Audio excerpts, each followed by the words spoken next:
PSC ഡയറിയിലേക്ക് സ്വാഗതം. നമ്മൾ ഇന്നിവിടെ പഠിക്കാൻ പോകുന്നത് വിവരസാങ്കേതിക വിദ്യയിലെ പ്രധാനപ്പെട്ട ചില വിവരങ്ങളാണ്. ഇത് നമ്മുടെ കേരള PSCയുടെ 65ാം വാർഷിക വിശേഷാൽ പതിപ്പിൽ കൊടുത്തിട്ടുള്ള വിവരങ്ങളാണ് നമ്മൾ പഠിക്കുന്നത്. ഇതേ പുസ്തകത്തിലെ പ്രധാനപ്പെട്ട ടോപ്പിക്കുകളുടെ പ്ലേലിസ്റ്റ് ക്രിയേറ്റ് ചെയ്തിട്ടുണ്ട്, അതുകൂടി കാണാൻ ശ്രമിക്കുക. അപ്പം നമുക്ക് ആദ്യത്തെ പോയിന്റിലേക്ക് കടക്കാം. ആദ്യമായിട്ട് നമ്മൾ പഠിക്കാൻ പോകുന്നത് അബ്രീവിയേഷൻസ് ആണ്. അബ്രീവിയേഷൻസ് അല്ലെങ്കിൽ ചുരുക്ക രൂപങ്ങൾ. ഇത് മിക്കവാറും IT-യുമായി ബന്ധപ്പെട്ട ക്വസ്റ്റ്യൻസിൽ കാണാറുണ്ട് അബ്രീവിയേഷൻസ്. അപ്പം നമുക്ക് നോക്കാം. ആദ്യമായി കൊടുക്കുന്നത് EPROM എന്നുള്ളതാണ്. EPROM നിങ്ങൾ കണ്ടാം, EPROM, അങ്ങനെയാണ് EPROM എന്ന് എഴുതുന്നത്. EPROM എന്ന് പറഞ്ഞാൽ എന്താണ്? ഇതിലെ ഓരോ അക്ഷരങ്ങളും എന്തിനെ സൂചിപ്പിക്കുന്നു? അതാണ് നമ്മൾ പഠിക്കുന്നത്. EPROM ഇറേസബിൾ പ്രോഗ്രാമബിൾ റോം എന്നുള്ളതാണ് EPROM എന്നറിയപ്പെടുന്നത്. Erasable programmable ROM. ROM means ഈ ആണ് ഇറേസബിൾ എന്ന് കൊടുത്തിട്ടുള്ളത്. P programmable. പിന്നെ റോം എന്നത് റീഡ് ഓൺലി മെമ്മറി എന്നുള്ളതാണ്. അതാണ് ഇറേസബിൾ പ്രോഗ്രാമബിൾ റോം എന്നറിയപ്പെടുന്നത്. അടുത്തത് EDP ആണ്. EDP എന്ന് പറഞ്ഞാൽ അത് ഇലക്ട്രോണിക് ഡേറ്റ പ്രോസസ്സിംഗ് എന്നാണ് അർത്ഥമാക്കുന്നത്. EDP electronic data processing. അടുത്തത് ഇമെയിൽ. ഇത് നമുക്ക് സർവ്വസാധാരണമായി കേൾക്കുന്നതാണ്. ഇമെയിൽ എന്ന് പറഞ്ഞാൽ ഇലക്ട്രോണിക് മെയിൽ എന്ന് തന്നെയാണ്, ഇലക്ട്രോണിക് മെയിൽ. അടുത്തത് BCC ആണ്. BCC ബ്ലൈൻഡ് കാർബൺ കോപ്പി എന്നാണ് അതിന്റെ പൂർണ്ണ രൂപം. Blind carbon copy, BCC. അടുത്തത് എർനെറ്റ്, എഡ്യൂക്കേഷൻ ആൻഡ് റിസർച്ച് നെറ്റ്വർക്ക് എന്നുള്ളതാണ് എർനെറ്റ്. എഡ്യൂക്കേഷൻ ആൻഡ് റിസർച്ച് നെറ്റ്വർക്ക് ആണ് എർനെറ്റ്. ഫോർട്രാൻ എന്ന് പറയുന്ന ഒരു ലാംഗ്വേജ് ആണ്. അത് ഫോർമുല ട്രാൻസ്ലേഷൻ എന്നാണ്. Formula translation. ഫോർട്രാൻ എന്ന് പറഞ്ഞാൽ ഫോർമുല ട്രാൻസ്ലേഷൻ എന്നാണ്. അടുത്തത് GPS ആണ്. GPS നോക്കി വെച്ചോണം. ഇതിനു മുമ്പ് ചോദിച്ചിട്ടുള്ളതാണ്, ഫോർട്രാനും ഒക്കെ ചോദിച്ചിട്ടുള്ളതാണ്. GPS എന്ന് പറഞ്ഞാൽ നമ്മുടെ മൊബൈലിലുള്ള GPS അല്ലേ, നമ്മൾ GPS ഓൺ ചെയ്തിടുമല്ലോ. ആ GPS എന്ന് പറഞ്ഞാൽ ഇതാണ് ഗ്ലോബൽ പൊസിഷനിങ് സിസ്റ്റം എന്നുള്ളതാണ് കേട്ടോ. ഗ്ലോബൽ പൊസിഷനിങ് സിസ്റ്റം, അതാണ് GPS എന്ന് പറയുന്നത്. GSM എന്ന് പറയുന്നത് global system for mobile communications ആണ്. Global system for mobile communications ആണ് GSM. Global system for mobile communications, അതാണ് GSM. അടുത്തത് GIF, അതാണ് GIF എന്നറിയപ്പെടുന്നത്. ഗ്രാഫിക് ഇന്റർചേഞ്ച് ഫോർമാറ്റ് എന്നുള്ളതാണ് GIF. Graphic interchange format. ഈ GIF എന്ന് ഉപയോഗിക്കുന്നത് ഗ്രാഫിക് ഇന്റർചേഞ്ച് ഫോർമാറ്റ് എന്നുള്ളതാണ്. അപ്പോൾ ഇത് നിങ്ങൾ അറിഞ്ഞിരിക്കുക. പരീക്ഷയ്ക്ക് ഇത്തരത്തിലുള്ള അബ്രീവിയേഷൻസ് ഒക്കെ എപ്പോഴും ചോദിക്കാറുള്ളതാണ്. അടുത്തത് HTML എന്ന് പറയുന്നത് ഹൈപ്പർ ടെക്സ്റ്റ് മാർക്കപ്പ് ലാംഗ്വേജ് എന്നുള്ളതാണ്. Hyper text markup language ML. അപ്പോൾ HTML എന്താണ്? Hyper text markup language. ഈ കൂട്ടത്തിൽ ഏറ്റവും കൂടുതൽ ചോദിച്ചിരിക്കുന്നത് HTML തന്നെയാണ്. IBM എന്ന് പറഞ്ഞാൽ അത് ഇന്റർനാഷണൽ ബിസിനസ് മെഷീൻ എന്നാണ് IBM എന്നതുകൊണ്ട് അർത്ഥമാക്കുന്നത്. എന്താണ്? ഇന്റർനാഷണൽ ബിസിനസ് മെഷീൻ എന്നാണ് IBM. അടുത്തത് IVR എന്ന് പറഞ്ഞാൽ ഇന്ററാക്റ്റീവ് വോയിസ് റെസ്പോൺസ് എന്നാണ്. IVR ഇന്ററാക്റ്റീവ് വോയിസ് റെസ്പോൺസ് എന്നാണ്. JPEG joint photographic experts group എന്നാണ്. JPEG joint photographic experts group എന്നാണ്. IMEI നമ്പർ, ഇത് ചോദിച്ചിട്ടുണ്ട്. IMEI നമ്പർ എന്താണ്? IMEI നമ്പർ നമ്മുടെ അല്ലെ മൊബൈലുമായിട്ട് ബന്ധപ്പെട്ടുണ്ടല്ലേ IMEI നമ്പർ. എന്താണ്? International mobile equipment identity number അല്ലെ, IMEI നമ്പർ. നമ്മുടെ മൊബൈൽ നഷ്ടപ്പെടുകയാണെങ്കിൽ നമ്മൾ മൊബൈൽ മേടിക്കുമ്പോൾ ഈ ഒരു നമ്പർ നമുക്ക് തരും അല്ലെ. അപ്പോൾ ഈ ഒരു നമ്പർ ആ മൊബൈലിൽ അല്ലാതെ തന്നെ എൻ്റെ സെറ്റിംഗ്സിൽ നോക്കിയാൽ അറിയാനും പറ്റും. ഈ ഒരു നമ്പർ ഉണ്ടെങ്കിൽ നമ്മുടെ മൊബൈൽ നഷ്ടപ്പെട്ടാൽ നമുക്ക് സൈബർ സെല്ലുമായിട്ട് ബന്ധപ്പെട്ടാൽ നമ്മുടെ മൊബൈൽ നമുക്ക് തിരിച്ചു കിട്ടുന്നതായിരിക്കും. കാരണം ആ നഷ്ടപ്പെട്ട മൊബൈലിൽ ഏത് സിം ഇട്ടാലും ആ ലൊക്കേഷൻ നമുക്ക് അറിയാൻ പറ്റുന്നതായിരിക്കും. അതുകൊണ്ട് IMEI നമ്പർ, നമ്മളൊരു പുതിയ ഫോൺ മേടിക്കുമ്പോൾ IMEI നമ്പർ നമ്മൾ നോട്ട് ചെയ്ത് വെക്കണം. അടുത്തത് IMSI നമ്പർ. ഞാൻ നിങ്ങൾക്ക് നിങ്ങളുടെ IT-യുടെ പരീക്ഷയ്ക്ക് ഇതേപോലെ ഈ അബ്രീവിയേഷൻസ് ചോദിക്കുകയാണെങ്കിൽ IMSI നമ്പർ എന്ന് പെട്ടെന്നൊക്കെ നമ്മൾ കാണുമ്പോൾ പെട്ടെന്നൊരു ഐഡിയ എടുത്ത്, ഇപ്പോൾ I എന്നുള്ളിടത്ത് നിങ്ങൾ ഇംഗ്ലീഷിൽ തന്നെ അത് I എന്ന് അപ്പോൾ തന്നെ എഴുതി IM. അപ്പോൾ ഇംഗ്ലീഷ് കാണുമ്പോൾ നമുക്ക് പെട്ടെന്ന് അത് ഓർമ്മ വരും. IME അല്ലെങ്കിൽ നമുക്കൊരു തപ്പിത്തടയിൽ ആദ്യം വരും IMESI നമ്പർ. കണ്ട, IMESI നമ്പർ. എന്താണ് IMESI നമ്പർ എന്ന് പറയുന്നത്? ഇന്റർനാഷണൽ മൊബൈൽ സബ്സ്ക്രൈബർ ഐഡന്റിറ്റി എന്നാണ്. എന്താണ്? International mobile subscriber identity number, അതാണ് IMSI നമ്പർ എന്ന് പറയുന്നത്. അപ്പോൾ ഈ അബ്രീവിയേഷൻസുമായി ബന്ധപ്പെട്ട ഒരു IT-യുടെ ക്ലാസ് ഞാൻ ഓൾറെഡി ചെയ്തിട്ടുണ്ട്. അതിൻ്റെ പ്ലേലിസ്റ്റ് ക്രിയേറ്റ് ചെയ്തിട്ടുണ്ട്. അതിലൊരു 10-30ലധികം ഈ അബ്രീവിയേഷൻസ് വരുന്നുണ്ട്. പ്രധാനപ്പെട്ടത് മാത്രമാണ് നിങ്ങളത് കാണാൻ ശ്രമിക്കുക.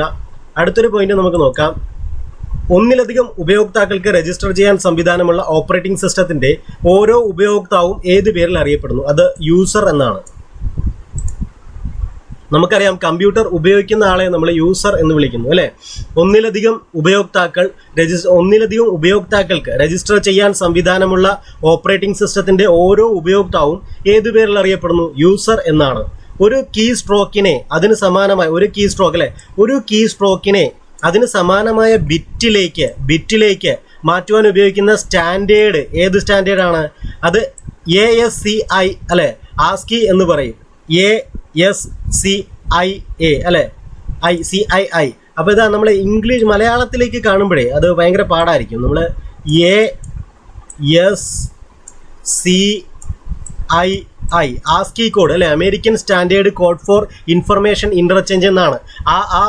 നമ്മൾ എക്സ്പ്ലെയിൻ ചെയ്ത് എഴുതുന്ന പോലും ചോദിച്ചിട്ടുണ്ട്, അബ്രീവിയേഷൻസ് ആയിട്ട് ചോദിച്ചിട്ടുണ്ട്. ആസ്കി സ്റ്റാൻഡ്സ് ഫോർ എന്നും പറഞ്ഞ് ചോദിച്ചിട്ടുണ്ട്. എന്താണ്? American standard code for information interchange എന്നാണ്.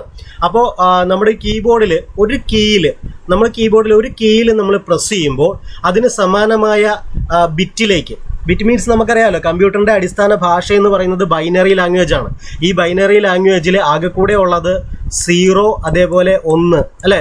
ഇപ്പൊ നമുക്കറിയാം നമ്മൾ ഇംഗ്ലീഷ് യൂസ് ചെയ്യുമ്പോൾ നമ്മൾ 26 അക്ഷരങ്ങൾ യൂസ് ചെയ്തുകൊണ്ടാണ് ഇംഗ്ലീഷ് ഭാഷ കൈകാര്യം ചെയ്യുന്നത് അല്ലെ. മലയാളത്തിൽ നമ്മൾ 51 അക്ഷരങ്ങൾ ഉപയോഗിച്ചുകൊണ്ടാണ് മലയാളം ഭാഷ നമ്മൾ കൈകാര്യം ചെയ്യുന്നത്. അതേപോലെ കമ്പ്യൂട്ടർ വെറും 2 ഡിജിറ്റ് കൊണ്ടാണ് കമ്പ്യൂട്ടർ കൈകാര്യം ചെയ്യുന്നത്. 0, 1 അല്ലെ, ബൈനറി ഡിജിറ്റ് എന്ന് പറയും. ഇതാണ് അല്ലെ മെഷീൻ ലാംഗ്വേജ് എന്നറിയപ്പെടുന്നത്. ഇത് തന്നെയാണ് മെഷീൻ ലാംഗ്വേജ്, ബൈനറി ലാംഗ്വേജ് അല്ലെ, ബൈനറി ലാംഗ്വേജ്. അപ്പോൾ ഇതാണ് എന്താ പറയുക, നമ്മുടെ കമ്പ്യൂട്ടറിന്റെ ഭാഷ എന്ന് പറയുന്നത് 0, 1 ഈ ഭാഷ ഉപയോഗിച്ചിട്ടാണ് കമ്പ്യൂട്ടർ കൈകാര്യം ചെയ്യുന്നത്. അപ്പം നമ്മൾ കീബോർഡിൽ നമ്മളിപ്പോൾ ABCD എന്നൊക്കെ കണ്ടാലും അപ്പോൾ അതിപ്പോൾ A എന്ന് പറയുന്ന ഒരു ലെറ്ററിൽ ഞെക്കുമ്പോൾ അല്ലെങ്കിൽ നമ്മൾ പ്രസ് ചെയ്യുമ്പോൾ അതിന് സമാനമായ ബൈനറി ഡിജിറ്റ് ഉണ്ട്. ആ ബൈനറി ഡിജിറ്റിലേക്ക് മാറ്റുവാൻ ഉപയോഗിക്കുന്ന സ്റ്റാൻഡേർഡാണ് ഏതെന്നറിയപ്പെടുന്നത്? ആസ്കി എന്ന് പറയുന്ന സ്റ്റാൻഡേർഡ് അല്ലെ. എന്താണ് ASCII? American standard code for information interchange. കാരണം നമ്മളൊരു A എന്ന് പറയുന്ന അല്ലെങ്കിൽ B എന്ന് പറയുന്ന കീബോർഡിലെ കീയിൽ പ്രസ് ചെയ്യുമ്പോൾ കമ്പ്യൂട്ടർ അത് എയും ബിയും ആയിട്ടല്ല മനസ്സിലാക്കുന്നത്. കമ്പ്യൂട്ടർ എയ്ക്കും ബിക്കും തുല്യമായ ബൈനറി ഡിജിറ്റ് ആയിട്ടാണ് മനസ്സിലാക്കുന്നത്. അപ്പം ശരിക്കും പറഞ്ഞാൽ ഈ ആസ്കി കോഡ് എന്ന് പറയുന്നത് ഒരു ട്രാൻസ്ലേറ്റർ ആണ്. നമ്മൾ എയിൽ പ്രസ് ചെയ്യുമ്പോൾ ആ എയ്ക്ക് തുല്യമായ ബൈനറിയിലേക്ക് മാറ്റാൻ സഹായിക്കുന്നത് ഈ ആസ്കി എന്ന് പറയുന്ന സ്റ്റാൻഡേർഡ് ആണ്, American standard code for information interchange. നമുക്ക് അടുത്ത ഒരു പോയിന്റ് നോക്കാം. കൃത്രിമോപഗ്രഹത്തിലേക്ക് ഡേറ്റ അയക്കുന്ന പ്രക്രിയ അറിയപ്പെടുന്നത് അപ്ലിങ്ക് എന്നാണ്. അപ്ലിങ്ക് കൃത്രിമോപഗ്രഹത്തിലേക്ക്. ഇത് നമ്മുടെ 10ാം ക്ലാസ്സിലെ ചാപ്റ്റർ ഉണ്ട്, ജോഗ്രഫിയിലെ 2ാമത്തെ ചാപ്റ്റർ ആണെന്നാണ് തോന്നുന്നത്. അപ്പോൾ അതിൽ പറയുന്നുണ്ട് അപ്ലിങ്ക് മീൻസ് നമ്മളിപ്പോൾ കൃത്രിമോപഗ്രഹത്തിലേക്ക് ഡേറ്റ അയക്കുന്ന പ്രക്രിയയാണ് അപ്ലിങ്ക് എന്ന് പറയുന്നത്. അടുത്തത് കമ്പ്യൂട്ടർ എന്ന വാക്കിന്റെ ഉത്ഭവം ഏത് ഭാഷയിൽ നിന്നാണ്? അത് ലാറ്റിൻ ഭാഷയിൽ നിന്നാണ്. കമ്പ്യൂട്ടർ എന്ന വാക്കിന്റെ ഉത്ഭവം ലാറ്റിൻ ഭാഷയിൽ നിന്നാണ്.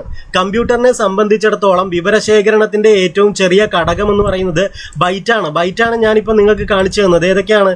ബൈനറി ഡിജിറ്റ് എന്നുള്ളതിന്റെ ബൈനറി ഡിജിറ്റ് എന്നുള്ളത് ചെറുതാക്കി പറയുന്നതാണ് ബൈറ്റ് എന്ന് പറയുന്നത്. ബൈനറി ഡിജിറ്റ് എന്ന് പറഞ്ഞു കഴിഞ്ഞാൽ ഇതാണ് ബൈനറി ഡിജിറ്റ്. ഏതാണ്? 0 അല്ലെങ്കിൽ 1 ആണ് ബൈനറി ഡിജിറ്റ് എന്ന് പറയുന്നത്. അതാണ് ബൈറ്റ് എന്നറിയപ്പെടുന്നത്. ബൈനറി ഡിജിറ്റ് ചുരുക്കി ബൈറ്റ് എന്നറിയപ്പെടുന്നു. 0, 1. ഇൻപുട്ടിലൂടെ നൽകുന്ന വിവരങ്ങൾ കമ്പ്യൂട്ടറിന് അനുയോജ്യമായ രീതിയിൽ കൈകാര്യം ചെയ്യുന്ന പ്രക്രിയയാണ് പ്രോസസ്സിംഗ് എന്ന് പറയുന്നത്. അപ്പോൾ എന്താണ് പ്രോസസ്സിംഗ്? അപ്പോൾ നമ്മളൊരു കാര്യം അല്ലേ, നമ്മളൊരു ബയോഡാറ്റ തയ്യാറാക്കാൻ പോകുന്നു അല്ലേ. അപ്പോൾ നമ്മൾ എന്ത് ചെയ്യും? നമ്മൾ വേർഡ് ഓപ്പൺ ചെയ്ത് അതിൽ ടൈപ്പ് ചെയ്യും. അപ്പോൾ ടൈപ്പ് ചെയ്ത് കൊടുക്കുന്ന ആ ഒരു കാര്യങ്ങളില്ലേ, അപ്പോൾ ഇൻപുട്ട് എന്ന് പറഞ്ഞ കീബോർഡിലൂടെ നമ്മൾ ടൈപ്പ് ചെയ്ത് കൊടുക്കും അല്ലേ. നമ്മൾ ടൈപ്പ് ചെയ്ത് കൊടുക്കുന്ന വിവരങ്ങൾ കമ്പ്യൂട്ടറിന് അനുയോജ്യമായ രീതിയിൽ കൈകാര്യം ചെയ്യുന്ന ആ പ്രക്രിയ എന്ത് പറയും? പ്രോസസ്സിംഗ് എന്നാണ് അറിയപ്പെടുന്നത്. അടുത്തൊരു പോയിന്റ് നോക്കാം. മൾട്ടിമീഡിയ വെബ് പേജുകൾ ഡിസൈൻ ചെയ്യാൻ ഉപയോഗിക്കുന്ന പ്രോഗ്രാമിംഗ് ലാംഗ്വേജ് ഏതെന്നാണ്? മൾട്ടിമീഡിയ വെബ് പേജുകൾ ഡിസൈൻ ചെയ്യാൻ ഉപയോഗിക്കുന്ന പ്രോഗ്രാമിംഗ് ലാംഗ്വേജ് ആണ് ജാവ എന്ന് പറയുന്നത്. മൾട്ടിമീഡിയ വെബ് പേജുകൾ ഡിസൈൻ ചെയ്യാൻ ഉപയോഗിക്കുന്ന പ്രോഗ്രാമിംഗ് ലാംഗ്വേജ് ആണ് ജാവ എന്ന് പറയുന്നത്. നിങ്ങൾ കമ്പ്യൂട്ടർ പഠിച്ച് പരീക്ഷ എഴുതാൻ പോകുന്നതിന് മുമ്പായിട്ട് ചില ലാംഗ്വേജുകളും അതിൻ്റെ സൃഷ്ടാക്കളെയും ഓർത്തിരിക്കണം. ജാവ, അതേപോലെ C, അതേപോലെ പൈത്തൺ, ഇങ്ങനെയുള്ള ചില പ്രധാനപ്പെട്ട ലാംഗ്വേജുകളുണ്ട്.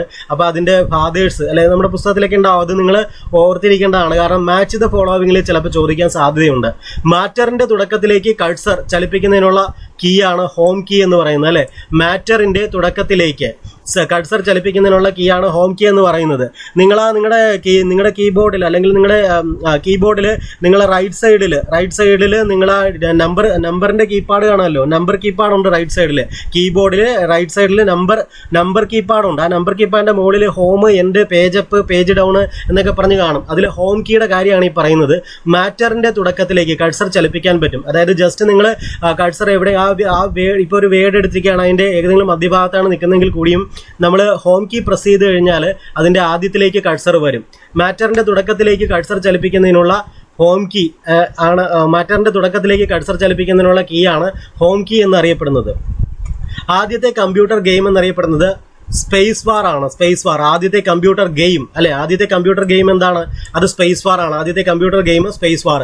ഒരു യൂസറിന്റെ യൂസർ നെയിം, പാസ്വേഡ് എന്നിവ ലോഗിൻ ചെയ്യുന്ന സമയത്ത് റെക്കോർഡ് ചെയ്യുന്ന പ്രോഗ്രാമുകളാണ് പാസ്വേഡ് സ്നിഫർ എന്ന് പറയുന്നത്. പാസ്വേഡ് സ്നിഫർ ഒരു യൂസറിന്റെ യൂസർ നെയിം, പാസ്വേഡ് എന്നിവ ലോഗിൻ ചെയ്യുന്ന സമയത്ത് റെക്കോർഡ് ചെയ്യുന്ന പ്രോഗ്രാമുകളാണ് പാസ്വേഡ് സ്നിഫർ. അപ്പൊ നമ്മൾ നമ്മുടെ സ്വന്തം കമ്പ്യൂട്ടർ അല്ലാതെ പണ്ട് കാലത്ത് നമ്മൾ ഇന്റർനെറ്റ് കഫേയിൽ പോയി ചെയ്യുമായിരുന്നു അല്ലെ. കഫേയിലൊക്കെ പോയി ചെയ്യുമ്പോൾ അവര് ചിലപ്പോൾ അവരെന്നല്ല, ചിലപ്പോൾ ചില ഫ്രോഡ് ആൾക്കാർ പാസ്വേഡ് സ്നിഫർ യൂസ് ചെയ്യുന്നുണ്ടെങ്കിൽ എന്ത് ചെയ്യും? നമ്മൾ പോയിട്ട് മറ്റുള്ളവരുടെ കമ്പ്യൂട്ടർ ഉപയോഗിച്ചുകൊണ്ട് നമ്മുടെ യൂസർ നെയിം പാസ്വേഡും നമ്മൾ ടൈപ്പ് ചെയ്ത് പോരും അല്ലെ. അപ്പോൾ എന്ത് ചെയ്യും? ഓൾറെഡി പാസ്വേഡ് സ്നിഫർ എന്ന് പറയുന്ന പ്രോഗ്രാം ഇട്ടിട്ടുണ്ടെങ്കിൽ അവർക്ക് എന്ത് ചെയ്യും? അതിലൂടെ നമ്മൾ അടിച്ചു കൊടുത്ത പാസ്വേഡും യൂസർ നെയിമും ഒക്കെ അവർക്ക് കിട്ടും അല്ലെ. അത് കഴിഞ്ഞ് അവർക്കത് ഇല്ലീഗലായിട്ട് യൂസ് ചെയ്യാൻ പറ്റും. അപ്പോൾ ഒരു യൂസറിന്റെ യൂസർ നെയിം, പാസ്വേഡ് എന്നിവ ലോഗിൻ ചെയ്യുന്ന സമയത്ത് റെക്കോർഡ് ചെയ്യുന്ന പ്രോഗ്രാമുകൾ ഏത് പേരിൽ അറിയപ്പെടും? Password sniffer എന്നറിയപ്പെടും. അതുകൊണ്ടാണ് പറയുന്നത് നമ്മൾ പരിചയമില്ലാത്തവരുടെ ഇതിലോ നമുക്ക് ഒട്ടും പരിചയമില്ലാത്ത സ്ഥലങ്ങളിലൊന്നും പോയി നമ്മുടെ ഈ രഹസ്യ സ്വഭാവമുള്ള കാര്യങ്ങളൊന്നും ചെയ്യരുതെന്ന് പറയുന്നത്. ഒരു കിലോ ബൈറ്റ് എത്ര ബൈറ്റ് ആണെന്നല്ലേ? ഒരു കിലോ ബൈറ്റ് എത്ര ബൈറ്റ് ആണ്? ഒരു കിലോ ബൈറ്റ് എന്ന് പറയുന്നത് 1 KB എന്ന് പറയും. 1 KB എന്ന് പറയുന്നത് 1024 ബൈറ്റ് ആണ് അല്ലെ. 1024 ബൈറ്റ് ആണ് ഒരു കിലോ ബൈറ്റ് എന്ന് പറയുന്നത്. ഒരു ഡെസിമൽ സിസ്റ്റത്തിലെ ഓരോ അക്കത്തെയും ബൈനറി നമ്പറാക്കി മാറ്റാനുള്ള കോഡിംഗ് സിസ്റ്റമാണ് ബൈനറി കോഡഡ് ഡെസിമൽ എന്ന് പറയുന്ന കോഡിംഗ് സിസ്റ്റം അല്ലെ. ഒരു ഡെസിമൽ സിസ്റ്റം അറിയാലോ, 0 മുതൽ 9 വരെയുള്ള സംഖ്യകളാണ് ഡെസിമൽ സിസ്റ്റത്തിൽ വരുന്നത്. ആ ഡെസിമൽ സിസ്റ്റത്തിലെ ഓരോ അക്കത്തെയും അതിന് തുല്യമായിട്ടുള്ള ബൈനറി നമ്പർ ആക്കി മാറ്റാനുള്ള കോഡിംഗ് സിസ്റ്റമാണ് ബൈനറി കോഡഡ് ഡെസിമൽ എന്ന് പറഞ്ഞാൽ. നേരത്തെ ആസ്കി പഠിച്ചതുപോലെ തന്നെ ഈ ഡെസിമൽ സിസ്റ്റത്തില് 0 മുതൽ 9 വരെയുള്ള 10 അക്കങ്ങൾ, 10 ഡിജിറ്റ് ഉണ്ടാവും അല്ലെ. 10 ഡിജിറ്റ്. പക്ഷേ ഈ 10 ഡിജിറ്റ് ഉണ്ടെന്ന് പറഞ്ഞാൽ കമ്പ്യൂട്ടറിന് ഏത് ഭാഷയെ അറിയൂ? അത് ബൈനറി ഭാഷ മാത്രമേ അറിയത്തുള്ളൂ. കമ്പ്യൂട്ടറിന് 0യും 1ഉം കൊണ്ടുള്ള ഭാഷയെ കമ്പ്യൂട്ടറിന് അറിയത്തുള്ളൂ. അപ്പൊ നമ്മളിവിടെ 0 മുതൽ 9 വരെയുള്ളതിൽ ഇപ്പൊ നമ്മൾ 8 ആണ് പ്രസ് ചെയ്യുന്നതെന്ന് വിചാരിക്കുക. നമ്മൾ 8 ആണ് അപ്ലൈ ചെയ്യുന്നതെങ്കിൽ ആ 8ന് തുല്യമായിട്ടുള്ള ബൈനറിയിലേക്ക് മാറ്റാൻ സഹായിക്കുന്നതാണ് ഈ ബൈനറി കോഡഡ് ഡെസിമൽ എന്ന് പറയുന്ന കോഡിംഗ് സിസ്റ്റം. മനസ്സിലായോ? അടുത്തത് വിവര കൈമാറ്റത്തിൽ GPRS എന്നത് ജനറൽ പാക്കറ്റ് റേഡിയോ സർവീസ് എന്നുള്ളതാണ് അല്ലെ. GPRS ഇപ്പൊ നിങ്ങൾ GPRS കാണുന്നില്ല അല്ലെ. ഒരു 2008 കാലഘട്ടത്തിലൊക്കെ GPRS ഉണ്ടായിരുന്നു. GPRS എന്താണ്? ജനറൽ പാക്കറ്റ് റേഡിയോ സർവീസ് ആണ്. General packet radio service. സ്വതന്ത്ര സോഫ്റ്റ്വെയറുകൾക്ക് എടുക്കേണ്ട ലൈസൻസ് ഏതാണ്? അത് ജനറൽ പബ്ലിക് ലൈസൻസ് ആണ്. സ്വതന്ത്ര സോഫ്റ്റ്വെയറുകൾക്ക് എടുക്കേണ്ട ലൈസൻസ് ആണ് ജനറൽ പബ്ലിക് ലൈസൻസ്. ജിംബ് എന്ന് നിങ്ങൾ കേട്ടിട്ടുണ്ടാവും. ജിംബ് സോഫ്റ്റ്വെയറിന്റെ ഔദ്യോഗിക ഭാഗ്യചിഹ്നം ഏതാണ്? ഭാഗ്യചിഹ്നം വിൽബർ ആണ്. ജിംബ് എന്ന് പറയുന്ന സോഫ്റ്റ്വെയറിന്റെ ഔദ്യോഗിക ഭാഗ്യചിഹ്നം ഏതെന്ന് ചോദിച്ചാൽ അത് വിൽബർ ആണ്. പ്രോഗ്രാം ഫയലുകളെയോ കമ്പ്യൂട്ടറിലെ മറ്റു ഫംഗ്ഷനുകളെയോ സൂചിപ്പിക്കുന്ന മോണിറ്ററിലെ ചിത്രങ്ങൾ അറിയപ്പെടുന്ന പേര് ഐക്കൺ എന്നാണ് അല്ലെ. ഐക്കൺ ഇതൊക്കെ ബേസിക് ആണ്, നിങ്ങൾക്ക് അറിയാവുന്നതാണ് അല്ലെ. ഐക്കൺ ഓരോന്നിന്റെ ഐക്കൺ നിങ്ങൾക്ക് അറിയാൻ പറ്റും അല്ലെ. ഇപ്പോൾ ഫോട്ടോഷോപ്പ് യൂസ് ചെയ്യുന്നവർക്ക് അതിന്റെ ഐക്കൺ എന്താണെന്ന് അറിയാം. ആ ഐക്കണിലാണല്ലോ ക്ലിക്ക് ചെയ്യുമ്പോൾ ഫോട്ടോഷോപ്പ് ഓപ്പൺ ആയി വരുന്നത്. ടാലി യൂസ് ചെയ്യുന്നവർക്ക് ടാലിയുടെ ഐക്കൺ എന്താണെന്ന് അറിയാം അല്ലെ.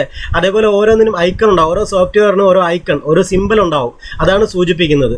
അപ്പോൾ പ്രോഗ്രാം ഫയലുകളെയോ കമ്പ്യൂട്ടറിലെ മറ്റു ഫംഗ്ഷനുകളെയോ സൂചിപ്പിക്കുന്ന മോണിറ്ററിലെ ചിത്രങ്ങൾ അറിയപ്പെടുന്ന പേരാണ് ഐക്കൺ എന്ന് പറയുന്നത്. അടുത്തത് ഡോക്യുമെന്റുകൾ ഡീഫോൾട്ടായി പ്രിന്റ് ചെയ്യുന്നത് ഏത് മോഡിലാണ്? അത് പോർട്രേറ്റ് മോഡിലാണ്. ഡോക്യുമെന്റുകൾ ഡീഫോൾട്ടായിട്ട് പ്രിന്റ് ചെയ്യുന്നത് പോർട്രേറ്റ് മോഡലാണ്. പോർട്രേറ്റ് എന്ന് പറയുന്നതും പോർട്രേറ്റ് ലാൻഡ്സ്കേപ്പ്, ഇങ്ങനെ 2 തരത്തിലുണ്ട് അല്ലെ. നമുക്കറിയാം നമ്മൾ നീളത്തിലാണ് സാധാരണ പ്രിന്റ് എടുക്കുന്നത്. അതാണ് പോർട്രേറ്റ് പ്രിന്റ് എന്ന് പറയുന്നത്. നമ്മൾ തിരച്ചീനമായിട്ട് പ്രിന്റ് എടുക്കുമല്ലോ ചില അവസരങ്ങളിൽ അല്ലെ. തിരച്ചീനമായിട്ട് നമ്മൾ പ്രിന്റ് എടുക്കാറുണ്ട്. അപ്പോൾ തിരച്ചീനമായിട്ട് എടുക്കുകയാണെങ്കിൽ അത് ലാൻഡ്സ്കേപ്പ് എന്ന് പറയും. അതല്ലാതെ നമ്മൾ നോർമൽ പ്രിന്റ് എപ്പോഴും നമ്മൾ പോർട്രേറ്റ് ആണ് എടുക്കുന്നത്. പോർട്രേറ്റ്. പവർ പോയിന്റിലെ പ്രാഥമിക ഫയൽ അറിയപ്പെടുന്നത് പ്രസന്റേഷൻ എന്നാണ് അല്ലെ. പ്രസന്റേഷൻ എന്താണ്? പവർ പോയിന്റിലെ പ്രാഥമിക ഫയൽ അറിയപ്പെടുന്ന പേര് അതാണ്. അത് പ്രസന്റേഷൻ എന്നാണ്. പ്രസന്റേഷൻ എന്നാണ്, പ്രസന്റേഷൻ. അപ്പോൾ നമുക്ക് ബാക്കി പോയിന്റ് പറയാം. അപ്പോൾ ഇതുവരെ ഈ ചാനൽ സബ്സ്ക്രൈബ് ചെയ്തിട്ടില്ലാത്തവർ സബ്സ്ക്രൈബ് ചെയ്യുക, ബെല്ലൈക്കൺ എനേബിൾ ചെയ്യുക. ഇവിടെ ഇടുന്ന എല്ലാ എല്ലാ ക്ലാസ്സുകളുടെയും നമ്മുടെ പരീക്ഷ നമ്മൾ ടെലഗ്രാം ചാനലിലും നടത്തുന്നുണ്ട്. അതുകൊണ്ട് ഡിസ്ക്രിപ്ഷൻ ബോക്സിൽ കൊടുത്തിട്ടുള്ള ലിങ്ക് വഴി ടെലഗ്രാമിൽ ജോയിൻ ചെയ്യാൻ ശ്രമിക്കുക. ഓക്കെ, പ്ലേലിസ്റ്റ് സന്ദർശിച്ച് ബാക്കി ക്ലാസ്സുകൾ കൂടി കാണാൻ ശ്രമിക്കുക. മറ്റു ഉപഭോക്താക്കളുടെ ഫയലുകളും വിവരങ്ങളും അവർ അറിയാതെ വായിക്കുന്ന പ്രക്രിയയാണ് സ്നൂപ്പിംഗ് എന്ന് പറയുന്നത്. മറ്റു ഉപഭോക്താക്കളുടെ ഫയലുകളും വിവരങ്ങളും അവർ അറിയാതെ വായിക്കുന്ന പ്രക്രിയ. അതിപ്പോൾ എന്തും ആയിക്കോട്ടെ, ഇപ്പം നമ്മൾ ഒരു കമ്പ്യൂട്ടർ അടുത്ത് വെച്ചിട്ടുണ്ട്, അല്ലെങ്കിൽ മൊബൈലിൽ പോലും അത് പറയാൻ തോന്നുമല്ലേ. നമ്മളിപ്പോൾ വാട്സപ്പ് അറിയാതെ ഏതെങ്കിലും ഒരെണ്ണം എടുത്ത് വായിക്കുന്നത് സ്നൂപ്പിംഗ് ആണ്, അവരറിയാതെ വായിക്കുന്നത്. മറ്റു ഉപഭോക്താക്കളുടെ ഫയലുകളും വിവരങ്ങളും അവരറിയാതെ വായിക്കുന്ന പ്രക്രിയയെ സ്നൂപ്പിംഗ് എന്നാണ് പറയുന്നത്. ഒരു ഫയലിന്റെ വലിപ്പത്തെ കുറയ്ക്കാൻ ഉപയോഗിക്കുന്ന രീതിയാണ് കംപ്രഷൻ എന്ന് പറയുന്നത്. കംപ്രഷൻ ഇപ്പം തന്നെ നമുക്കറിയാം, നമുക്ക് എന്താ പറയുക, നമുക്കൊരു 1 GB ഉള്ള നമ്മളൊരു ഫയൽ ക്രിയേറ്റ് ചെയ്തപ്പോൾ, അല്ലെങ്കിൽ നമ്മൾ ഒരു സ്റ്റഡി മെറ്റീരിയൽ ക്രിയേറ്റ് ചെയ്തപ്പോൾ 1 GB ആയെന്ന് വിചാരിക്കുക.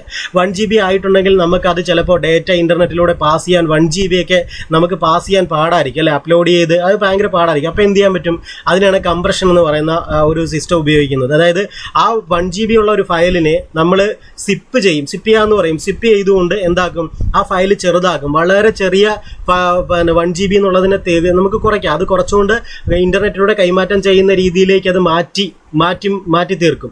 എന്നിട്ട് അതിനെ എന്ത് ചെയ്യും, നമുക്കൊരാൾക്ക് അയച്ചു കൊടുക്കും. അയച്ചു കൊടുത്തതിന് ശേഷം അത് അയച്ച് കിട്ടുന്ന ആൾ എന്ത് ചെയ്യും, അതിനെ അൺസിപ്പ് ചെയ്യും. അൺസിപ്പ് ചെയ്യുക എന്ന് പറഞ്ഞാൽ പഴയ പോലെ 1 GB ആക്കി മാറ്റാൻ പറ്റും. അപ്പോൾ ഈ പറയുന്ന 1 GB അല്ലെങ്കിൽ 2 GB ഉള്ള ഫോട്ടോ വലിപ്പം കൂടിയൊരു ഫയലിനെ അതിനെ വലിപ്പം കുറവാക്കി മാറ്റുകയും തിരിച്ച് പഴയ പോലെ ആക്കുകയും കുറയ്ക്കാല്ലേ, വലിപ്പം കൂടിയൊരു ഫയലിനെ വലിപ്പത്തെ കുറയ്ക്കാൻ സഹായിക്കുന്ന ആ ഒരു രീതിയെ പറയുന്നവരാണ് കംപ്രഷൻ എന്ന് പറയുന്നത്. മറ്റേത് ഡീകംപ്രഷൻ എന്നും പറയും കേട്ടോ.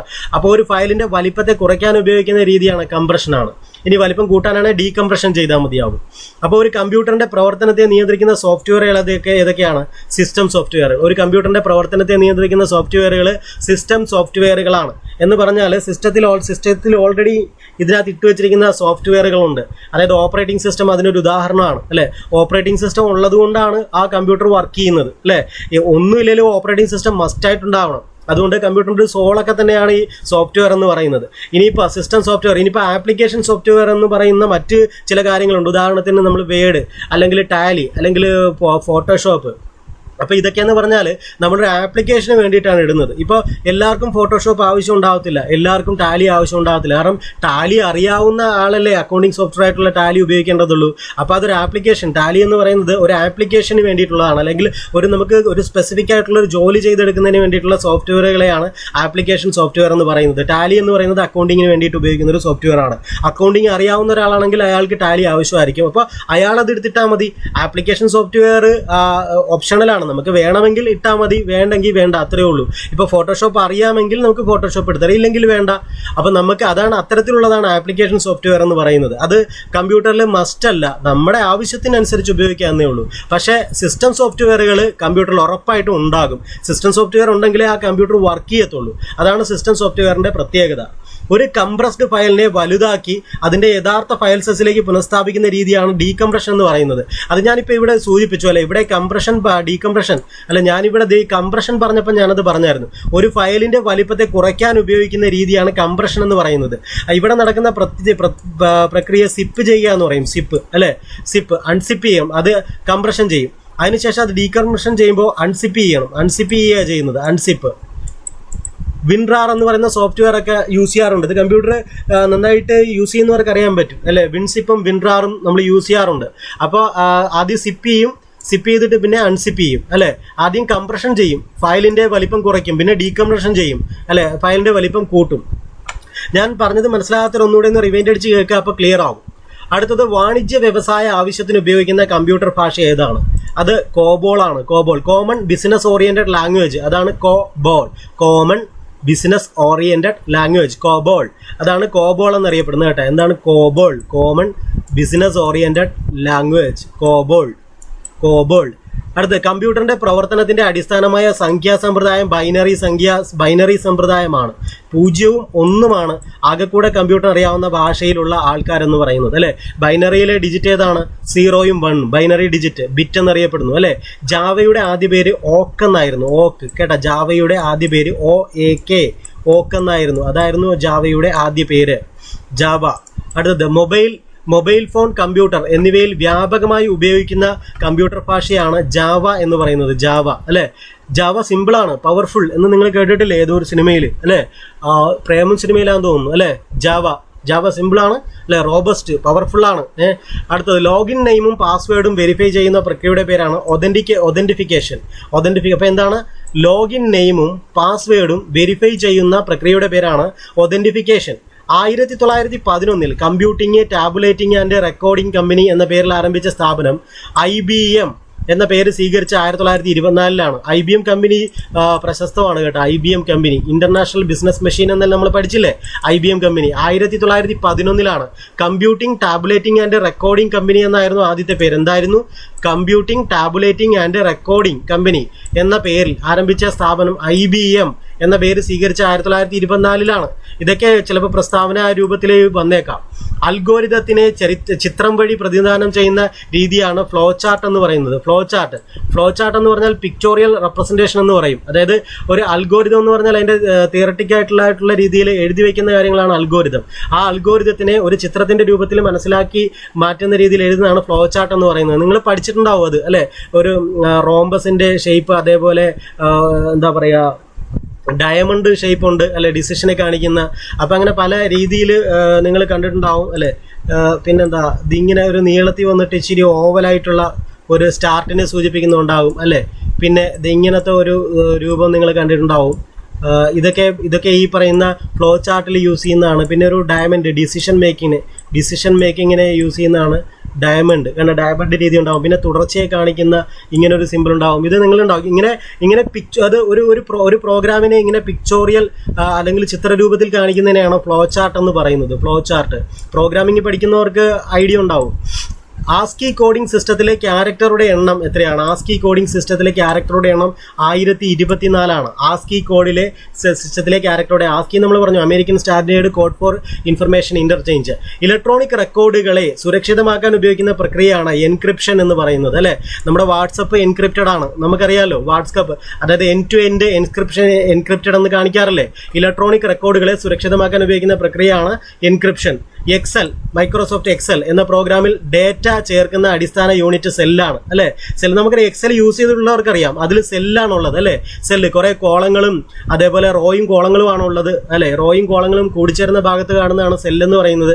നമ്മളൊരു കാര്യം ടൈപ്പ് ചെയ്യുമ്പോൾ അത് ഓരോ സെല്ലിലുമാണ് വരുന്നത് അല്ലെ. അങ്ങനെ അനേകം സെല്ലുകളുണ്ട്. ഒരു നിബിൾ എത്ര ബിറ്റാണെന്ന് അല്ലെ, അത് 4 ബിറ്റാണ് ഒരു നിബിൾ എന്ന് പറയുന്നത്. ബൈനറി ഡിജിറ്റ് അല്ലെങ്കിൽ ബിറ്റ് എന്ന് പറയുന്നത് എന്താണ്? 0, 1 അല്ലെ. ഇതാണ് ഒരു ബിറ്റ് എന്ന് പറയുന്നത് അല്ലെ. ബിറ്റ് എന്ന് പറഞ്ഞാൽ 0, 1 അതാണ് ബിറ്റ് എന്ന് പറയുന്നത്. അതേപോലെ ഒരു നിബിൾ എന്ന് പറഞ്ഞാൽ എത്രയാണ്? 4 ബിറ്റാണ് ഒരു നിബിൾ എന്ന് പറയുന്നത്. ഒരു പ്രശ്നം പരിഹരിക്കുന്നതിനായി കമ്പ്യൂട്ടറിൽ ഉപയോഗിക്കുന്ന ലോജിക്കൽ സ്റ്റെപ്സ് അൽഗോരിതം എന്നാണ് അറിയപ്പെടുന്നത് കേട്ടാ. അപ്പൊ ഈ അൽഗോരിതത്തിന്റെ പിക്ചോറിയൽ റെപ്രസെന്റേഷൻ ആണ് ഫ്ലോ ചാർട്ട് എന്ന് പറയുന്നത്. ഒരു പ്രശ്നം പരിഹരിക്കുന്നതിനായി കമ്പ്യൂട്ടറിൽ ഉപയോഗിക്കുന്ന ലോജിക്കൽ സ്റ്റെപ്സ് ആണ് അൽഗോരിതം എന്നറിയപ്പെടുന്നത്. ഈ അൽഗോരിതം ഇത് ലോജിക്കൽ സ്റ്റെപ്സ് ഇങ്ങനെ എഴുതി വെക്കും നമ്മൾ. അതിന്റെ പിക്ചോറിയൽ റെപ്രസെന്റേഷൻ അല്ലെങ്കിൽ പിക്ചർ രൂപത്തിലുള്ള റെപ്രസെന്റേഷൻ ആണ് ഫ്ലോ ചാർട്ട് എന്ന് പറയുന്നത്. ഒരു വർക്ക് ഷീറ്റിലെ കോളങ്ങളുടെ എണ്ണം, ഇത് പണ്ട് ചോദിച്ചിട്ടുണ്ട്. ഈ കോളങ്ങളുടെ എണ്ണം എനിക്ക് തോന്നുന്നു ഇപ്പോഴത്തെ എക്സലിലൊക്കെ വ്യത്യാസം ഉണ്ടെന്ന് തോന്നുന്നു. അറിയാവുന്നവരൊന്ന് റിപ്ലൈ ചെയ്യുക. ഒരു വർക്ക്ഷീറ്റിലെ കോളങ്ങളുടെ, വർക്ക്ഷീറ്റ് നമ്മുടെ എക്സലിലാണ് വർക്ക്ഷീറ്റ് വരുന്നത്. ഒരു വർക്ക്ഷീറ്റിലെ മൈക്രോസോഫ്റ്റ് എക്സലിലാണ് വർക്ക്ഷീറ്റ് വരുന്നത്. ഒരു വർക്ക്ഷീറ്റിലെ കോളങ്ങളുടെ എണ്ണം 256. കഴ്സർ എന്ന വാക്ക് ഉത്ഭവിച്ചത് ഏത് ഭാഷയിൽ നിന്നാണ്? ലാറ്റിൻ ഭാഷയിൽ നിന്നാണ്. കഴ്സർ നമുക്കറിയാമല്ലോ. കമ്പ്യൂട്ടറിൽ നമ്മൾ മൗസ് യൂസ് ചെയ്യുമ്പോൾ ആ ഓടിക്കളിക്കുന്ന സാധനമാണ് കഴ്സർ എന്ന് പറയുന്നത് അല്ലെ. കഴ്സർ നമ്മൾ എവിടെയെങ്കിലും കൊണ്ട് ക്ലിക്ക് ചെയ്യുമ്പോൾ അവിടെ ബ്ലിങ്ക് ചെയ്ത് നിൽക്കും അല്ലെ. കമ്പ്യൂട്ടർ പ്രോഗ്രാമിങ്ങിന് അനുയോജ്യമെന്ന് വിശേഷിപ്പിക്കപ്പെടുന്ന ഇന്ത്യൻ ഭാഷയാണ് സംസ്കൃതം. നല്ലൊരു പോയിന്റാണ്. കമ്പ്യൂട്ടർ പ്രോഗ്രാമിങ്ങിന് അനുയോജ്യമെന്ന് വിശേഷിപ്പിക്കുന്ന ഇന്ത്യൻ ഭാഷയാണ് സംസ്കൃതം. ഹാഫ് ബൈറ്റ് അറിയപ്പെടുന്ന മറ്റൊരു പേരാണ് നിബിൾ എന്ന് പറയുന്നത്. അത് തന്നെയാണ് നമ്മളിപ്പോൾ പഠിച്ചത്. എന്താ ഹാഫ് ബൈറ്റ് അല്ലെ. ഒരു ബൈറ്റ് എന്ന് പറയുന്നത് 8 ബിറ്റാണ്. ഒരു ബൈറ്റ് എന്ന് പറയുന്നത് 8 ബിറ്റാണ്. അപ്പൊ ഹാഫ് ബൈറ്റ് എന്ന് പറയുന്നത് 4 ബിറ്റാണ്. 4 ബിറ്റിനെ നമ്മൾ നിബിൾ എന്ന് വിളിക്കുന്നു അല്ലെ. 4 ബിറ്റിനെ നമ്മൾ നിബിൾ എന്ന് വിളിക്കുന്നു. ഇതിവിടെ പറഞ്ഞിട്ടുണ്ട്. ഒരു നിബിള് 4 ബിറ്റാണ്. അത് നമ്മളിവിടെ പറഞ്ഞിട്ടുണ്ട്. അടുത്തത് ഹാർഡ് ഡിസ്കിനെ ട്രാക്സും സെക്ടേഴ്സുമായി വിഭജിക്കുന്ന പ്രക്രിയ അറിയപ്പെടുന്ന പേര് ഫോർമാറ്റിംഗ് എന്നാണ്. ഫോർമാറ്റിംഗ് എന്നാണ്. നമ്മുടെ സിസ്റ്റത്തിൽ വൈറസ് കയറി അല്ലെങ്കിൽ എന്തെങ്കിലും ഒരു പ്രശ്നങ്ങൾ വന്നു കഴിഞ്ഞാൽ നമ്മൾ സിസ്റ്റം ഫോർമാറ്റ് ചെയ്യാറുണ്ട് അല്ലെ. സിസ്റ്റം ഫോർമാറ്റ് ചെയ്യുമ്പോൾ എന്താ ചെയ്യുന്നത്? ഹാർഡ് ഡിസ്ക് ഉണ്ട്, കമ്പ്യൂട്ടറിന്റെ ഹാർഡ് ഡിസ്ക്, കമ്പ്യൂട്ടറിന്റെ പ്രധാന സ്റ്റോറേജ് ഡിവൈസ് ആണ് ഹാർഡ് ഡിസ്ക് എന്ന് പറയുന്നത്. ആ ഹാർഡ് ഡിസ്ക് നമ്മൾ കമ്പ്യൂട്ടർ ഓപ്പൺ ചെയ്യുമ്പോൾ C drive, D drive, E drive അല്ല ഇങ്ങനെ കാണാറുണ്ട്. അപ്പോൾ ഇതിൽ നമ്മൾ മിക്കവാറും സി ഡ്രൈവ് നമ്മളൊന്നും ഇടാറില്ല. കാരണം സി ഡ്രൈവിൽ ഓൾറെഡി കമ്പ്യൂട്ടറിൽ ഇൻസ്റ്റാൾ ചെയ്തിരിക്കുന്ന പ്രോഗ്രാമുകളെല്ലാം സി ഡ്രൈവിലായിരിക്കും. അതുകൊണ്ട് സി ഡ്രൈവിൽ നമ്മളൊന്നും ഇടാറില്ല. പിന്നെ ഡി ഡ്രൈവോ ഇ ഡ്രൈവോ ഒക്കെ നമ്മൾ സൗകര്യം പോലെ നമ്മൾ യൂസ് ചെയ്യാറുണ്ട്. അപ്പോൾ ഇങ്ങനെ ഡ്രൈവുകളാക്കി തിരിക്കുമല്ലോ. അപ്പോൾ അതിന് വേണ്ടിയിട്ട് സഹായിക്കുന്നത് ഫോർമാറ്റിംഗ് നടക്കുമ്പോഴാണ് ഈ ഡ്രൈവുകളായിട്ട് നമ്മൾ തിരിക്കുന്നത്. അപ്പോൾ ഹാർഡ് ഡിസ്കിനെ ട്രാക്സും സെക്ടേഴ്സുമായി വിഭജിക്കുന്ന പ്രവർത്തനം അറിയപ്പെടുന്ന പേര് ഫോർമാറ്റിംഗ് എന്നാണ് കേട്ടോ. Formatting, system formatting. ഒരു പ്രോഗ്രാമിലെ തെറ്റുകളെ നീക്കം ചെയ്യുന്ന പ്രക്രിയയാണ് ഡീബഗ്ഗിംഗ് എന്ന് പറയുന്നത്. ആക്ച്വലി ബഗ് എന്ന് പറഞ്ഞാൽ തെറ്റ്, എറർ എന്നാണ് മീനിങ്. ബഗ്, BUG എന്ന് പറയും. ബഗ് കമ്പ്യൂട്ടർ ഭാഷയിൽ ബഗ് എന്ന് പറഞ്ഞാൽ എറർ എന്നാണ് അർത്ഥം. ആ എറർ മാറ്റുന്നതിനെ അല്ലെങ്കിൽ തെറ്റ് മാറ്റുന്നതിനെ ഡീബഗ്ഗിംഗ് എന്നാണ് വിളിക്കുന്നത്. ഡീബഗ്ഗിംഗ് എന്നാണ് വിളിക്കുന്നത്. അടുത്തത് കമ്പ്യൂട്ടർ പവർ സ്വിച്ച് ഓൺ ചെയ്യുമ്പോൾ സിസ്റ്റം യൂണിറ്റിനകത്ത് നടക്കുന്ന ആദ്യ പ്രക്രിയയാണ് പോസ്റ്റ് എന്ന് പറയുന്ന പ്രക്രിയയാണ്. പോസ്റ്റ് എന്ന് പറഞ്ഞാൽ കമ്പ്യൂട്ടർ നമ്മൾ ജസ്റ്റ് സ്വിച്ചിൽ പ്രസ് ചെയ്യുമ്പോൾ നടക്കുന്ന പ്രക്രിയ പോസ്റ്റ് എന്നാണ്. അതായത് പവർ ഓൺ സെൽഫ് ടെസ്റ്റ്. അതായത് നമ്മൾ ഓൺ ചെയ്യുമ്പോൾ തന്നെ കമ്പ്യൂട്ടറിന്റെ പ്രവർത്തനങ്ങളൊക്കെ ഓക്കെ ആണ്, കമ്പ്യൂട്ടറിന്റെ ഭാഗങ്ങൾ, കണക്ട് ചെയ്തിരിക്കുന്ന ഭാഗങ്ങൾ, അതേപോലെ കമ്പ്യൂട്ടർ വർക്ക് ചെയ്യാൻ ഓക്കെ ആണോ എന്ന് സെൽഫ് ടെസ്റ്റ് ചെയ്യും, സ്വന്തമായിട്ട് ടെസ്റ്റ് ചെയ്യും. അതാണ് power on self test. Power on ചെയ്യുമ്പോൾ തന്നെ ഒരു സെൽഫ് ടെസ്റ്റ് അവിടെ നടക്കും. അതാണ് പോസ്റ്റ് എന്നറിയപ്പെടുന്നത്. പവർ ഓൺ സെൽഫ് ടെസ്റ്റ് എന്നാണ് പോസ്റ്റിന്റെ മുഴുവൻ പേര്. അപ്പോൾ കമ്പ്യൂട്ടർ പവർ സ്വിച്ച് ഓൺ ചെയ്യുമ്പോൾ സിസ്റ്റം യൂണിറ്റിനകത്ത് നടക്കുന്ന ആദ്യ പ്രക്രിയയാണ് പോസ്റ്റ് എന്ന് പറയുന്നത്. ഞാനിവിടെ പങ്കുവയ്ക്കുന്ന വിവരങ്ങൾ നിങ്ങൾക്ക് പ്രയോജനപ്പെടുന്നുണ്ടെങ്കിൽ നിങ്ങൾ ലൈക്ക് ചെയ്യുക, നിങ്ങളുടെ കൂട്ടുകാർക്ക് ഷെയർ ചെയ്യുക. അടുത്തൊരു പോയിന്റ് നോക്കുക. കമ്പ്യൂട്ടർ ഫയലിന്റെ പേരിന്റെ എക്സ്റ്റൻഷന് എത്ര അക്ഷരങ്ങൾ ഉപയോഗിക്കണം? 3 എണ്ണമാണ് അല്ലെ. നമുക്കറിയാം എക്സ്റ്റൻഷൻ കമ്പ്യൂട്ടർ. ഇപ്പോൾ നമ്മൾ ഒരു ഡോക്യുമെന്റ് അല്ലെങ്കിൽ ഒരു വിൻഡോസ്, നമ്മളൊരു മൈക്രോസോഫ്റ്റ് വേഡ് ആണ് ഉപയോഗിക്കുന്നത് വിചാരിക്കുക. നമ്മളൊരു ബയോഡാറ്റ തയ്യാറാക്കി, അതിന്റെ പേര് മറന്നു എന്ന് വിചാരിക്കുക. അപ്പം നമ്മൾ .doc ഡോക്യുമെന്റ് എന്നുള്ളതാണ് DOC. ഇതാണ് മൈക്രോസോഫ്റ്റ് നമ്മുടെ വേഡിന്റെ എക്സ്റ്റൻഷൻ എന്ന് പറയുന്നത്. ആ ഡോട്ട് കഴിഞ്ഞിട്ട് നോക്കിയാൽ 3 അക്ഷരങ്ങൾ കാണും. അതാണ് പറയുന്നത് കമ്പ്യൂട്ടർ ഫയലിന്റെ പേരിന്റെ എക്സ്റ്റൻഷന് എത്ര അക്ഷരങ്ങൾ ഉപയോഗിക്കണം? 3 എണ്ണം അല്ലെ. .doc, അതേപോലെ .jpg, .gif, ഇതൊക്കെ പിക്ചറാണ്, പിക്ചറിനെ കുറിക്കുന്നതാണ്. ഇനി .pdf, നമ്മുടെ ഒരു PDF ഫയൽ നമ്മൾക്ക് പേര് മറന്നുപോയി, നമ്മുടെ കമ്പ്യൂട്ടറിലുണ്ട് അല്ലേ. അപ്പം നമ്മൾ star.pdf എന്ന് ആ സെർച്ചിൽ ടൈപ്പ് ചെയ്താൽ ആ കമ്പ്യൂട്ടറിലുള്ള എല്ലാ PDF ഫയലുകളും നമുക്ക് കാണിച്ചു തരും. അതേപോലെ star.doc എന്ന് നമ്മൾ ടൈപ്പ് ചെയ്ത് കൊടുത്താൽ അതിനകത്തുള്ള എല്ലാ വേഡ് ഫയലുകളും നമുക്ക് കാണിച്ചു തരും. അപ്പോൾ അതാണ് ഇതിൻ്റെ ഒരു ഗുണം എന്ന് പറയുന്നത്, ഈ എക്സ്റ്റൻഷൻ ഉള്ളത് കൊണ്ടുള്ള ഗുണം. അപ്പോൾ എല്ലാ ആപ്ലിക്കേഷൻ സോഫ്റ്റ്വെയറുകൾക്കും ഇതേപോലെ എക്സ്റ്റൻഷൻ ഉണ്ടാകും കേട്ടോ. ഇപ്പോൾ വേഡിൻ്റെ ആണ് .doc എന്ന് പറയുന്നത്. ഇപ്പോൾ പിക്ചറിൻ്റെ ആണ് .jpg എന്നും കാണും, അതേപോലെ JPEG എന്നും കാണും കേട്ടോ. JPEG. ഇനി MP3 എന്നുള്ളത് നിങ്ങൾ കണ്ടു കാണല്ലോ. .mp3 എന്ന് കാണും, .mp3 അല്ലേ. ഇത് ഓഡിയോ ഫയലുകളാണ് MP3 എന്ന് പറയുന്നത്. ഇനി MPEG എന്ന് പറയുന്നുണ്ട്. അങ്ങനെ ഒത്തിരി മിക്ക സോഫ്റ്റ്വെയറുകൾക്കും മിക്കതിനും ഒരു എക്സ്റ്റൻഷൻ കാണും. അപ്പോൾ മിക്ക ഫയലുകൾക്ക് എക്സ്റ്റൻഷൻ ഉണ്ടാകും. അപ്പോൾ എക്സ്റ്റൻഷൻ എത്ര അക്ഷരങ്ങളാണ് ഉണ്ടാകുക? 3 അക്ഷരങ്ങളാണ് ഉണ്ടാകുക. അടുത്തത് കമ്പ്യൂട്ടർ പ്രവർത്തിപ്പിക്കാൻ ഉപയോഗിക്കുന്ന സംഖ്യാ സമ്പ്രദായം ബൈനറി സമ്പ്രദായമാണ്. ബൈനറി സമ്പ്രദായം അല്ലേ. ബൈനറി സമ്പ്രദായത്തിൽ നമുക്കറിയാം 0ഉം 1ഉം മാത്രമേ ഉള്ളൂ. കമ്പ്യൂട്ടർ ഓൺ ആയിരിക്കുമ്പോൾ ഉപകരണങ്ങൾ കണക്ട് ചെയ്യുന്നതിനും ഡിസ്കണക്ട് ചെയ്യുന്നതിനും കഴിയുന്ന രീതിയെ പറയുന്ന പേര് ഹോട്ട് സ്വാപ്പബിൾ എന്നാണ്. ഹോട്ട് സ്വാപ്പബിൾ അല്ലെ. കമ്പ്യൂട്ടർ ഓൺ ആയിരിക്കുമ്പോൾ ഉപകരണങ്ങൾ കണക്ട് ചെയ്യുന്നതിനും ഡിസ്കണക്ട് ചെയ്യുന്നതിനും കഴിയുന്ന രീതിയെ പറയുന്ന പേര് ഹോട്ട് സ്വാപ്പബിൾ എന്നാണ്. നമ്മളിപ്പോൾ മൊബൈലിലെ നമ്മുടെ ഡേറ്റാ കേബിൾ കമ്പ്യൂട്ടർ ഓൺ ആയിരിക്കുമ്പോഴാണ് നമ്മൾ അതിലേക്ക് കണക്ട് ചെയ്യുന്നത്, ഊരിയെടുക്കുന്നതും. അതുപോലെ തന്നെ നമ്മുടെ പെൻഡ്രൈവ് കമ്പ്യൂട്ടർ ഓൺ ആയിരിക്കുമ്പോൾ തന്നെയാണ് പെൻഡ്രൈവ് കുത്തുന്നതും അതേപോലെ അത് ഊരിയെടുക്കുന്നതും. അടുത്തൊരു പോയിന്റ് നോക്കാം. ബാർകോഡിലെ ആദ്യ 3 അക്കങ്ങൾ എന്തിനെ സൂചിപ്പിക്കുന്നു? അത് രാജ്യത്തെയാണ് സൂചിപ്പിക്കുന്നത്. ബാർകോഡിലെ ആദ്യത്തെ 3 അക്കങ്ങൾ എന്തിനെ സൂചിപ്പിക്കുന്നു? ബാർകോഡിലെ ആദ്യ 3 അക്കങ്ങൾ രാജ്യത്തെ സൂചിപ്പിക്കുന്നു. ബാർകോഡ് ഏത് രാജ്യത്താണ് പേറ്റന്റ് ചെയ്തത്? USA-യിലാണ്. ബാർകോഡ് ഏത് രാജ്യത്താണ് പേറ്റന്റ് ചെയ്തത്? USA-യിലാണ്. ബാർകോഡ് രേഖപ്പെടുത്തിയ ആദ്യ ഉൽപ്പന്നം ഏതാണെന്നത്? അത് ചൂയിംഗമാണ്. ഒരു ചൂയിംഗം, അതായത് ഒരു ചൂയിംഗം ആയിട്ടുള്ള ഉൽപ്പന്നത്തിലാണ് ബാർകോഡ് രേഖപ്പെടുത്തിയിട്ടുള്ളത്. ഇന്ത്യയെ അത് ആദ്യമായിട്ട് ബാർകോഡ് രേഖപ്പെടുത്തിയ ആദ്യത്തെ ഉൽപ്പന്നം ഏതെന്ന് ചോദിച്ചാൽ അതൊരു ചൂയിംഗമാണ്. ഇന്ത്യയെ സൂചിപ്പിക്കുന്ന ബാർകോഡിലെ നമ്പർ 890 ആണ്. ഇന്ത്യയെ സൂചിപ്പിക്കുന്ന ബാർകോഡിലെ നമ്പർ 890 ആണ്. ഒപ്റ്റിക്കലായി വായിക്കാവുന്ന നേർത്തതും കട്ടിയുള്ളതുമായ വരകൾ അടങ്ങിയ കോഡുകൾ ഏതു പേരിൽ അറിയപ്പെടുന്നു? ബാർകോഡുകൾ എന്നാണ് അല്ലേ. ഒപ്റ്റിക്കലായി വായിക്കാവുന്ന നേർത്തതും കട്ടിയുള്ളതുമായ വരകൾ അടങ്ങിയ കോഡുകൾ ഏതു പേരിൽ അറിയപ്പെടുന്നു? ബാർകോഡ് എന്നാണ്. അപ്പോൾ ഇന്ന് ഇത്രയുമാണ് IT-യുടെ കാര്യങ്ങൾ നമ്മൾ പഠിക്കുന്നത്. ബാക്കി നമുക്ക് അടുത്ത ക്ലാസ്സിൽ പഠിക്കാം. നിങ്ങളെല്ലാ പ്ലേലിസ്റ്റ് സന്ദർശിച്ച് എല്ലാ വീഡിയോയും കാണാൻ ശ്രമിക്കുക. All the best. Thank you.